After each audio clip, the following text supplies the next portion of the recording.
Ibrahima Junior Laye, consultant, chroniqueur, commentateur football et analyste. Salut à toutes et à tous, ñu ngi leen di ziar di leen nuyu yéen ñuy bëggee Tacko TV comme d'habitude seen chaîne préférée namoon nañu leen màggal bi moo taxoon ñu def benn pause bu ndaw mais on est de retour donc we are back également seen émission moo ñëwaat seen émission préférée comme vous le savez très bien Focus Sport. On va parler de sport pratiquement et particulièrement du football avec quelqu'un à côté de moi. Bonjour ou bonsoir, tout dépend de l'heure où vous nous regardez, à laquelle vous nous regardez. Maïmouna Catherine Diallo, analyste sportive. Alors aujourd'hui, nous allons parler de tout ce qui est sport, tout ce qui est football en général, national comme international, lay doon. Alors, Ibrahima Junior. Cathy, bonjour. Merci pour l'invitation. Merci. C'est gentil. Voilà, gale ñëpp la hein. Alors, on démarre avec Casa Sport qui a remporté pour la 3e fois de son histoire la Coupe du Sénégal. Oui, le Casa Sport qui remporte une 3e fois la Coupe du Sénégal. Un plaisir déjà, un plaisir et une fierté parce que Casa tàmm na ko déjà ñoom tàmm nañu remporter Coupe bi, c'est pas la première fois. Donc, toujours les féliciter et puis les encourager pour qu'il y ait une 4e fois, Inch'Allah. Inch'Allah, pourquoi pas, parce qu'ils ont une belle équipe, mais également des supporters toujours en feu. Oui, le Casa Sport, tout le temps. En fait, hormis les matchs de Casa, ils sont là quand il s'agit de défendre les couleurs du Sénégal, même hors du pays. Donc, le Casa Sport, c'est une famille en fait. Effectivement. C'est une famille qui s'est nouée et qui ne cesse de prouver qu'ils savent être à l'attente en fait. Effectivement, au-delà de cela également, ils ont une très belle équipe parce qu'ils ont marqué à la 10e minute, ils ont su gérer cela, ils ont su gérer le match en tout Absolument. cas. Battant Bidière, encaissé un but, c'est vraiment une équipe très solide. Absolument. Mais ils ont aussi su compter sur l'appui des supporters à Casa. Alors, bravo à Casa, allez Casa comme on le dit. Et courage à Djambar, malheureusement, qui n'a pas démérité, ils n'ont pas démérité non plus. Djambar qui s'est battu jusqu'au bout. Peut-être que la coupe était cette année destinée à Casa, mais l'année prochaine ils ont à faire parce qu'ils font partie des meilleures équipes de ce tournoi, il faut le dire. Donc ils n'ont pas démérité. L'année prochaine ils pourraient remporter la Coupe du Sénégal. Pourquoi pas? Ils ont les joueurs qu'il faut. Espérons. Et puis attendons de voir comment ça va se passer. On verra. Inch'Allah. Alors là, passons au football européen avec les grandes équipes qui ont été battues ce week-end. Ah oui, c'est incroyable. Le Real est battu. Oui. Le Barça est battu. Oui. Manchester City et Liverpool font match nul. United fait match nul. Absolument. Ajax est battu. Le Paris Saint-Germain de Messi, Neymar, Mbappé est battu. C'est vraiment Marseille est battu également.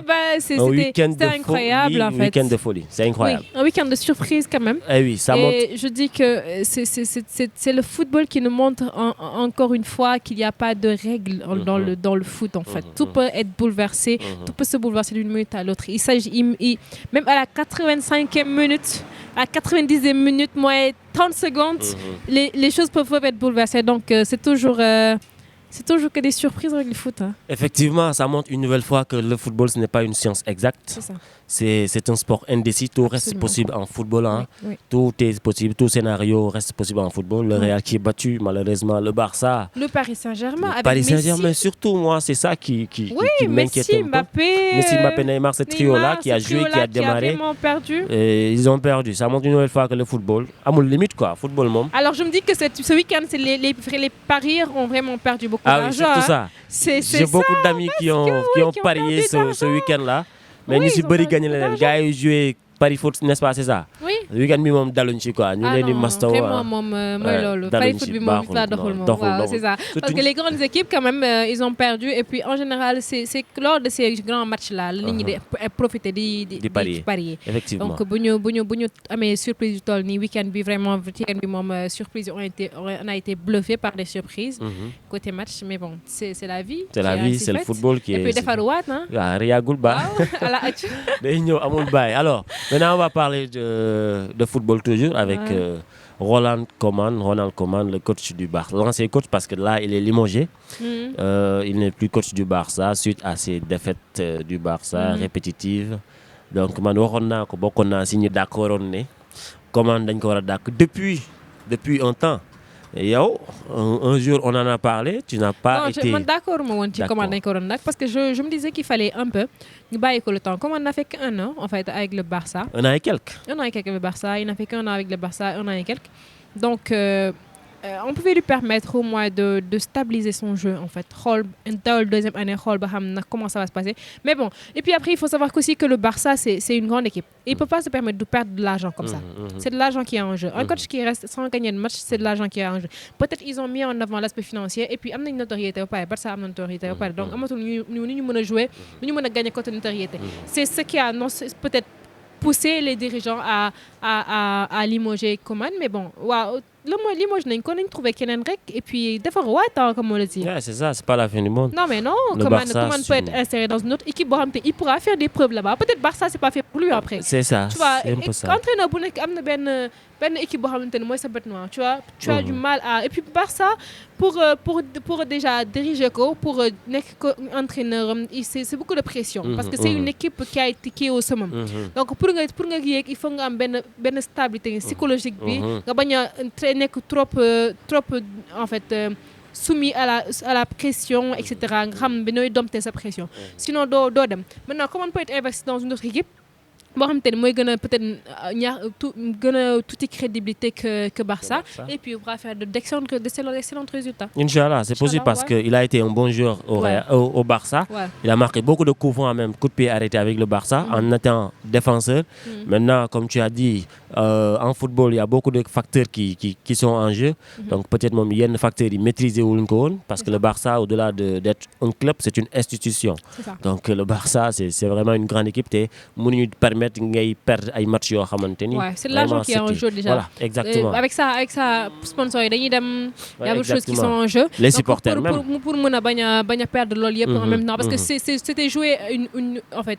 Avec sa dernière carte, quoi. C'est comment c'est qu'on aussi les jouer cette dernière carte. Ah oui, vraiment. Et puis ça, ils avaient beaucoup à perdre avec ça, donc ça se comprend beaucoup. Ça, on comprend bien. Enfin, les supporters de Barça comprennent bien le choix du staff d'avoir qui ont limogé Koeman. Ah oui, c'était très normal. Très compréhensif. Pour man bako Bayern doori Ligue des Champions dañ koy dàq ñu bàyyi ko. Benfica ñëw dooraat ko 3-0 Ligue des Champions ñu bàyyiwaat ko may ko chance contre Atlético Madrid ce week-end-là samedi. Atlético ñëw door ko 2-0 nag gars yi ne trop c'est trop ñu ça se comprend. Ñu mettre ko à côté, ça se comprend, c'est normal. Maintenant on va parler d'Espagne ba tey championnat Espagne la ñuy wax ci beneen équipe Espagne rivalu Real bon wax naa ko sax rivalu Barça la, je veux dire le Real Madrid qui peine également à gagner. Ils avaient perdu 2-1 face à cette modeste équipe de Sheriff en Ligue des Champions. Ce week-end également, ce dimanche, nous avons 2-1 face à une... Karim Benzema qui a marqué, qui a réussi à mettre un but qui n'a pas malheureusement suffi pour rebooster cette équipe. Malheureusement, mais bon, il a fait de son mieux comme toujours. Karim est toujours au sommet et puis il essaie de tirer son équipe vers le haut. L'équipe vers le haut. Maintenant, après... cela n'a pas suffi. Est-ce qu'il y a des choses à rectifier avec le Real de Madrid? Qu'est-ce qui ne va pas? Ça, on ne peut pas savoir. Enfin, c'est des choses à étudier après. C'est des choses à étudier. Il y a forcément des choses qui ne vont pas parce que le Real, c'est une bonne équipe. Ça a toujours été une bonne équipe. C'est comme le cas du Barça. Enfin, j'ai l'impression que les bonnes équipes cette année-ci ont vraiment vu du noir dans le jeu. Ils n'ont pas vu clair. Donc, on peut que xaar lu muy demee déjà. La suite. Et puis xool nañu réajuster les choses là pour que yeneen compétition yi ñu xool nañu mettre ñuy ñëwaatee au niveau en fait. Effectivement, pour moi le Real a toujours été une équipe capable du meilleur comme du pire. Donc parfois day am ay période yoo xamante non foot sax moo capable du meilleur comme du pire. Football moo yàgg mel noonu effectivement. C'est ça. Donc parfois Real surtout sous saison bi di waaj a jeex c'est une équipe dynamique qui gère tout. ñoom ils ont cette capacité là. Peut-être physiquement c'est ñi leen di entraîner ils sont bien si domaine boobu noonu mais là ça ne marche pas bien perdre en Ligue des Champions avec une petite équipe face à une petite équipe comme Sheriff, même si léegi football amatul équipe bu ndaw ak bu mag tey aussi démb nga ñëwaat ñàkk Liga benn match de 1 c'est un peu compliqué pour eux mais au moins on a eu un Benzema qui est toujours là, qui ne déçoit jamais moom aussi. Il a marqué un but le Benzema goal hein. C'est vraiment un joueur qu'on aime voir. Dafa mel ni yow Karim Benzema il te plaît hein, son nom. Ça te dit rien? Vas-y, hein. Il fallait que vous le disiez, vous le dites devant les caméras. J'ai dit, man, xam nga lan la dama wax ci ginnaaw caméra yi dama ko wax ci caméra yi. Dama ne Karim Benzema, c'est un gars qui a un joli prénom. C'est un joli nom, ça complètement. Il a un joli nom. Donc, il est musulman. Oui, normal. et puis il est musulman. Donc, j'ai dit, hein. J'ai dit ça, puis je dis rien. J'ai dit, hein, Karim Benzema, c'est un nom que je donnerais bien à mon enfant, à mon garçon. Mais non, moi je le reconnais. Et puis, il y a des Karim Benzema tout le monde. Je l'ai jamais dit. C'est vrai qu'il a un joli prénom, ce monsieur. Et puis il est musulman en fait. Donc c'est un nom qui irait bien à mon garçon. Hein. Ah oui? Je me ferais le plaisir d'avoir un Karim Benzema à la maison. Ouais, super. C'est pas sérieux. Alors, Guy, je vous rappelle que y a toujours accès à une émission. Focus Sport, si chaîne préférée, Tako TV, ñu ngi ziar Maodo, ñoom voilà Lay Samb et cetera gars yi ñu seetaan ñëpp ñu ngi leen ziar di leen bége di kontaan si ñëpp ah bu leen fàtte abonné. On poursuit ba tey jeexagul. Maintenant on va parler d'un Sénégalais, Idrissa Gana Gueye, qui a aujourd'hui un niveau tellement top pour moi. Il était bien par le passé, mais maintenant il est devenu très bien maintenant. Très bien. Il a un jeu beaucoup plus mûr en fait. Beaucoup plus mûr, beaucoup plus pur. Je ne sais pas si tu seras d'accord avec moi, mais là j'ai envie de débattre avec toi parce que je t'ai entendu une fois dire que Gana a toujours été au niveau top en fait dans sa carrière sportive. Je t'écoute, vas-y. Ce qui a toujours été vrai. Gana, c'est quelqu'un qui a toujours affirmé sa capacité de faire un beau jeu et puis de bien dérouler le jeu. Donc Gana, toute la carrière de Gana que j'ai suivie, c'est une carrière où il a vraiment fait de son mieux et où il s'est vraiment donné à fond. Donc actuellement, il faut savoir aussi qu'une carrière professionnelle, c'est des hauts et des bas. C'est pas seulement une carrière sportive en fait, mais les carrières sportives, on s'affirme, ça se voit plus si je peux dire ainsi. Mais une carrière professionnelle, c'est des hauts et des bas. Il y a des périodes où on est vraiment au top de sa forme. Donc Gana est peut-être arrivé à cette période de sa carrière. Alhamdulillah, c'est une belle chose. Mais il faut savoir qu'il n'a jamais été moins bon. Il a toujours été bien. Maintenant, là, s'il est excellent, mais c'est super parce qu'en fait, il faut savoir aussi avec l'expérience, avec quand on accumule des années côté sportivement parlant, on acquiert de l'expérience qui nous permet de développer son jeu. Il a eu cette carrière et puis il a développé son jeu, c'est super, mais ça ne veut pas dire qu'il était moins beau dans les années passées. Non, en fait, je pense que tu ne m'as pas compris.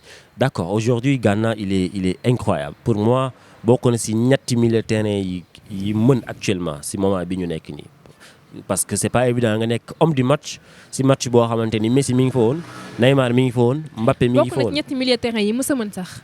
Non, là je suis pas d'accord parce que par moment Gana Gueye était méconnaissable, était fantomatique dans certains matchs, surtout en équipe nationale parfois. Peut-être tactique bi Aliou Cissé di teg de ko permettre mu extérioriser son talent. Maintenant, par le passé également, Gana était bon. Mais actuellement, est-ce que cela ne veut pas dire que juste en fait, gis nga joueur bu nekk selon la tactique bi sa coach di mettre en place, la ngay développer ce jeu.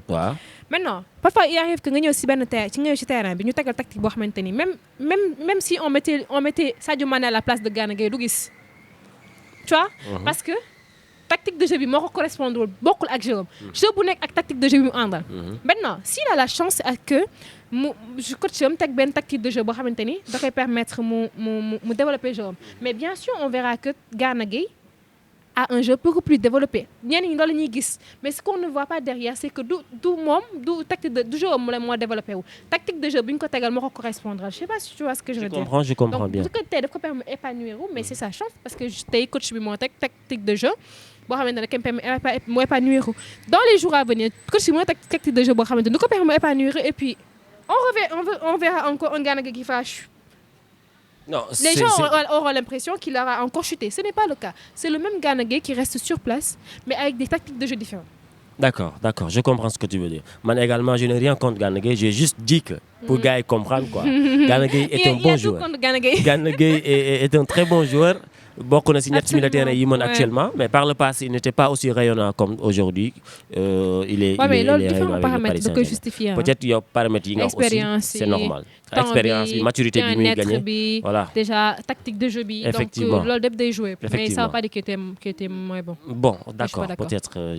d'accord Là, naa je si suis pas sa d'accord. Ouais, là, je sa suis pas décision Ah mais oui, là je suis gars yi yéen waa Taku Et puis TV on vous laisse donner votre avis voilà. par rapport à ça. Après vous donnez votre avis Bah, sur bien ça sûr. maintenant on va parler de la poule gars Lionel Messi et de Ronaldo. Lionel Messi il a marqué son premier but avec le Paris Saint-Germain en Ligue des Champions, c'était mardi je pense et c'était mercredi comme mardi. Cristiano Ronaldo également a été le sauveur face à Villarreal en Ligue des Champions. Donc ces deux génies là, ces deux monstres là sont toujours au sommet. Oui, ils sont au sommet depuis un bon moment. Ils le restent en fait. Ils restent au sommet. C'est normal en fait. Et puis, c'est des gens, ils ne s'emportent pas avec le succès ou avec la fougue en fait, la foule. Ils ne se donnent pas, ils ne se prêtent pas à la foule. Donc, quoi qu'il en soit, ils restent concentrés et puis ils travaillent. Et puis, c'est des gens qui se donnent jusqu'à la dernière minute. Je pense que ce sont des références pour jeunesse sportive. Ils sont en train de venir. Mais aussi, au-delà même du sport pour jeunes déjà, parce que ce sont des gens qui se donnent jusqu'à la dernière minute. Et puis, c'est des gens, quel que soit leur succès, ils ne lâchent pas. Ils continuent de travailler, ils travaillent dur. Lionel Messi, Cristiano Ronaldo, c'est des gens qui s'entraînent plus que la moyenne des footballeurs. Et pourtant, ils sont au sommet. Ils ont tellement eu de ballons d'or que vous n'avez pas. En fait, peut-être que si Lionel Messi maintenant, s'il était réveillé à 4h du matin pour jouer un match, c'est sûr qu'il va le faire sans problème. Mais quand même, ils prennent le temps de s'entraîner, ils prennent le temps de se donner à fond. Et puis ça, c'est ce qui est beau en fait. Au-delà même de la réussite qu'ils ont eue. Exactement. Moi, ce qui m'épate en fait, ce qui m'éblouit dans cette histoire, c'est que c'est des joueurs qui ont une certaine régularité. Ouais. Depuis plus de 10 ans, ñoo fi nekk Messi Ronaldo tout le temps. Wax nga ko également. Peut-être bu fekkoon bon dañuy gaaw a xaddi bu ñu yeggee à un tel niveau dañuy baisser le rythme seen entraînement dootul sérieux etc. Mais ba tey tout ce qu'il faut pour être au sommet ñu ngi si. Donc c'est vraiment incroyable. Ce qui m'a plus marqué. C'est la même chose qu'on peut dire avec le duo Sadio Mané, Mohamed Salah.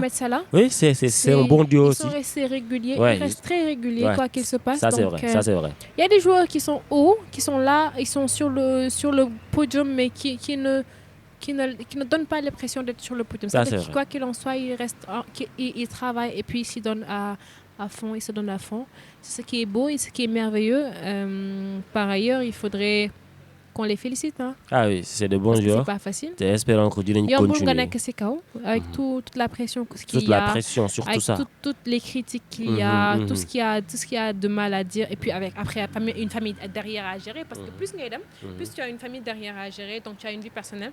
Ils restent constants, ils travaillent, ils se battent. Et puis il faudrait aussi féliciter leurs femmes, hein, parce qu'ils font un parce que derrière chaque grand homme, il y a une grande dame. Hein, il y a une grande dame. À côté de chaque grand homme. À côté. Ouais. Bah oui, ça va. À côté de chaque grand homme, il y a une grande dame. Absolument. Une grande dame. Ouais. Elles sont en train de faire un travail extraordinaire. Hein, sur tout ça. Parce que ils ont été bons. Mais depuis que nous mariés, dañoo xaw a chuté quoi. Pas dire que c'est une jabar là. Ah, je sais pas. Ah mais bu fekkee da nga tax yow dama to entraînement lu ci way kan mo togn kenn ñu la ah mais ñu wante deug parfois jigéen ñi ñoo lay tere dem entraînement wala ñoo lay tardel. Da yegul ma fi bu yow bo war comprendre yow si li ngay liggéey ci nga war am sala. Ci nga wax teras jabar, n'est-ce pas? Sa jabar mën na la tere nga dem entraînement yow. Ça dépend si jabar yi. Légui yow bo bëggé tok sa kër bëgg lekk naan tëdd nelaw lu ci way mën? Dañu waxante dëgg. Loolu laay sàmm ak Maodo xam naa. waaw Maodo dinañu wax lu ci waay mën. waaw baax na Maodo lu ci waay mën. Maodo ngi wax de. Alors on va terminer avec la lutte xam nga sport dafa yaatu. ku wax football wax basket wax lutte wax leneen wax karaté. Mais aujourd'hui on parlera que du football ak de la lutte parce que si je ne me trompe pas combat Balla Gaye ak Bombardier bi waroon am ba corona bi ñëwaat mooy 3e vague xawma lan. dañ ko Gaston yóbbuwaat na ko en janvier combat bu nar a neex la à mon avis Bombardier Balla Gaye revanche la etc mosoon nañu bëri. Frère man nag xam nga fii ragal la fii day xañ a wërsëg. man moom maa ngi ci Balla de. yaa ngi Balla du dañ ñun dañu bëgg ñun fi lañ dëkk fii ci banlieue bi fii. Tacko TV sax Guédiawaye la nekk xaw ma nag ñoom baal ma de waaye fu moom ñuy la nga féete day xañ a wërsëg. Maintenant nag que le meilleur gagne, tu sais que c'est Balla Gaye le meilleur, donc que Balla Gaye gagne. Que Balla Gaye gagne. Bon, yaa ko wax de. En tout cas, ça sera un combat vraiment. Que Balla Gaye Balla ci kaw. Ça sera un combat. Le caméraman derrière est d'accord en fait. Combat bu yow wax ñu yow man ñoom ñaar ñëpp duñ sama mbër honnêtement, mais j'aime bien Balla parce que buy bëre moom tu sens que tay bëri day am. Non, même pas ça. C'est que Balla Gaye en fait, c'est que y a un truc là qui me plaît chez lui. C'est qu'il est pas pragmatique, dafa pragmatique. C'est-à-dire que lui il te dit boo bëree ma bëri daan la boo xeexee ma xeex daan la boo xeexul ma tamit fekk si la daan la du noonu. loolu mooy àdduna il faut s'affirmer et puis nga gëm li ngay def. Tu vois? Ça c'est vrai. C'est une personne qui croit en ce qu'il fait. moom même buy ñàkk sax day dina en fait dafa am benn wax bu am solo bam te il faut ñu jàng ko suñu jeunesse et que ñu ci bàyyi xel mooy booy dee ci àll na la gaynde rey. Balla buy dee ci àll gaynde moo koy rey. Tu vois? Donc suy dem waaw gaynde bu jigéen fi lay maat du bàyyi. Donc si ak lu mu ci demee di nga xam ne kii il se donne il s'est donné jusqu'à la dernière minute jox na li mu am yëpp quoi. ak lu mu mënti doon après nag sant yàlla lay doon. Balla day ñàkk sax combat mu mel ni ñàkkul parce que moom day joxe lépp. Ça c'est vrai. Oui. Donc loolu c'est fort en fait. Bon sportif la quoi vraiment au-delà d'être un lutteur. Allez Balla. C'est un sportif. Allez, donc combat bu neex lay doon. Après il est Gris Bordeaux il ne dit pas mais il est Gris Bordeaux man je suis Modou Lo. Tu es Modou Lo. Le roi des arènes. Parce que je suis né au Parcelles fala màggee fala yoroo Cambérène et tout donc je suis Modou Lo. Tu es Modou Lo. Actuellement couronne bi mi ngi si man. Donc boo ko soxlaa après mën naa la may chance nga ñëw. Alors gars yi. Kii ñu lay tëggal couronne nii kii dafa dafeerul kii lu la dal. Bref. Ça va, tu veux des médicaments? Voilà. Ça va, tu veux quoi? Je vais bien. Tu vas bien. Tu nous parles à nous là. Je vais bien. Kii nañ ko génnee fii waay. Man damay xeex de damay simee ko léegi xeex. Donc gars yi, ça a été un plaisir d'être là aujourd'hui en tant que deux consultants, deux analystes foot sportifs également. De débat sur le sport sénégalais avec la Casa Sport qui a remporté la Coupe du Sénégal avec les grosses équipes qui ont été battues. Yenn ñi dañoo def match nul ce week-end avec le Real qui ne va pas bien, mais quand même Benzema qui ne déçoit pas, avec le Barça qui a enfin limogé son coach, avec Idrissa Gana Gueye qui a aujourd'hui atteint une maturité extraordinaire, qui est aujourd'hui un joueur qui a du volume, avec Lionel Messi et Ronaldo qui ont cette régularité-là aujourd'hui, qui ne déçoivent jamais depuis plus de 10 ans, avec voilà, le football qui est un ascenseur émotionnel. Ça a été un plaisir avec Balla Gaye Bombardier bi nar a bëre pour l'instant en janvier. Donc loolu yëpp lañ doon waxtaanee tey de jeunes qui sont toujours en formation gars yi. Je vous rappelle que bientôt inchallah dinañu am ay invités yoo xamante ni on va faire appel à des sportifs yi nga xamante ni voilà dañuy yëngu ci sport ñu invité leen ñoom aussi ñu wax seen xalaat ci li nga xamante ni mooy xew ci sport bi. Donc Cathy, ça a été un plaisir et un honneur. Plaisir partagé comme toujours de le remercier et puis déjà de préciser que c'était juste pour Roubaix. Bien sûr on est Balla Gaye mais on prie pour que le meilleur gagnant ko mérite régal na ko jël du noonu. Puis après Bombardier qui est un grand lutteur qui n'est plus à présenter. Donc di le remercier et puis di jégalu bu dee am na lu justul ci li ñu wax. C'était juste pour un peu amener notre point de vue par rapport à cela parce que suñu point de vue la ñuy joxe ci sport c'est très aléatoire ku nekk sa interprétation ku nekk sa manière de voir les choses. Donc on vous remercie et on vous souhaite de passer une excellente journée ou une excellente soirée selon l'heure à laquelle vous nous suivez et puis bien des choses à tout le monde. Merci beaucoup. Alors bien des choses à vous également. Prenez bien soin de vous d'ici la semaine prochaine. On fera une nouvelle vidéo sans doute inchallah. Donc guys, n'oubliez pas ngeen abonné ci chaîne bi Tacko TV fii la lépp di xewee yeneen émission yi dina am inchallah ngeen xaar ko. Et n'oubliez pas la cloche de notification. Voilà, ngeen xaar ñu semaine prochaine inchallah. Focus Sport, c'est la meilleure des émissions sportives yi. Donc on se donne rendez-vous la semaine prochaine, Inch'Allah, de remercier notre caméraman du jour qui a été vraiment au niveau. Maodo Ndiaye. Donc, qui n'est pas très modeste, qui n'est pas très modeste, mais bon, merci à Maodo quand même. Merci beaucoup, merci à Laye ñu ngi koy nuyu di ko ziar ak l'administrateur Omar Serigne Saliou. Donc voilà, ñu ngi ziar ñëpp di remercier sama team également. Merci. Guys.